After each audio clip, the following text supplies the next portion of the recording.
तो आइए जानते हैं कि हमें कैसे इस व्रत का पालन करना है। तो दशमी के दिन से ही संध्या के समय हमें भोजन कर लेना है और उसके बाद अगर भूख लगे तो दूध और फल ले सकते हैं और रात को जल्दी शयन करना है ताकि ब्रह्म मुहूर्त में एकादशी के दिन हम उठ सकें। और एकादशी के दिन हमें मंगल आरती अटेंड करना है, मंगल आरती के दर्शन करने हैं, उसके बाद जप करना है और श्रीमद् भागवतम और भगवत गीता इसका पठन करना है और ज़्यादा से ज़्यादा अपना समय भगवान की कथा वार्ता में और उनकी सेवा में लगाना है। ये नहीं कि व्रत रख लिया और सारा दिन सोते रहे या फ़ोन पर लगे रहे, ऐसा बिल्कुल भी नहीं करना है। ऐसा करने से आपका व्रत खंडित हो जाएगा और यथा योगे आप अपने हिसाब से इस व्रत का पालन कर सकते हैं।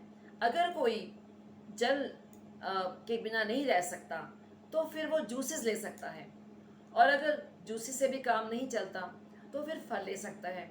और अगर फल भी अगर आपको लगता है कि उसके बगैर भी आप फल से भी काम नहीं चल रहा है तो फिर आप कुछ खा सकते हैं एकादशी का, जैसे कुट्टू का आटा है या इस तरह या और चीज़ें ऐसी जो पका के आप खा सकते हैं। पर सबसे अच्छा तो यही है, बेस्ट पॉसिबल तो यही है कि आप जल भी ना पिए। लेकिन कभी कभी ऐसा होता है कि कभी किसी को ब्लड प्रेशर का प्रॉब्लम है या थायराइड की प्रॉब्लम है या डायबिटिक है, तो ऐसी स्थिति में आपको अपने शरीर का भी ध्यान रखना है और कुछ मेडिसिन है जो बहुत ज़रूरी होती हैं वो आपको लेनी है।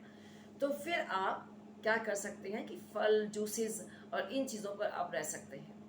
लेकिन आपको व्रत जरूर करना है, अन्न बिल्कुल भी नहीं खाना है।